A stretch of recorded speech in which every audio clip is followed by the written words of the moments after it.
సంగారెడ్డి జిల్లా బీజేపీ కార్యాలయంలో ఓటర్ల సమగ్ర సవరణ కార్యక్రమం నిర్వహించారు. ఎమ్మెల్సీ అంజిరెడ్డి ఆధ్వర్యంలో జరిగిన ఈ కార్యక్రమంలో మాజీ ఎంపీ బీబీ పాటిల్ పాల్గొన్నారు. గత 10 ఏళ్ల కాలంలో పదవిలో ఉన్న వారికి ఓటర్ మ్యాపింగ్ ఎవరు చేస్తారో తెలియదు అన్నారు.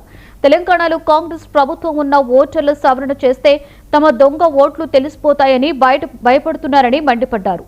దేశంలో ఒక వ్యక్తికి ఒకే ఓటు ఉండాలని కేంద్ర ప్రభుత్వం ఈ కార్యక్రమాన్ని చేపట్టిందని వెల్లడించారు. తీసేస్తా ఉన్నారు. దేనికి తీసేస్తారు ఓట్లు? దానికి లింక్ పెట్టిర్రు. ఏవైతే ప్రూఫ్స్ ఉన్నాయో 11 ఐడి కార్డులో ఏ ఐడి కార్డు ఉన్నా కానీ ఓటర్ దీన్ని ఎన్రోల్ చేసుకోవచ్చు. ఈ బేస్ ఏం చేశారంటే 2002 బేస్ తీసుకురావడం జరిగింది. ఈ 2002 బేస్ నుంచి మీరు చూస్తూ ఉన్నారు. ఇప్పుడు 2026 వచ్చినాం, 24 ఏళ్ళు ఉన్నాయి గ్యాప్లో.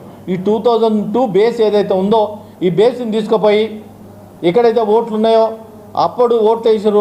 ఒక్కో ఇంట్లో నేను చూస్తూ ఉన్నాను 40-50 ఓట్లు ఉన్నారు.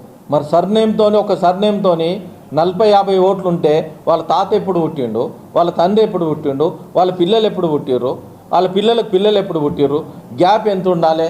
మరి ఈ గ్యాప్ ఎంత చూడాలా లేదా? ఈ గ్యాప్ చూసి దాన్ని ప్రపోజల్ పెట్టడం జరిగింది.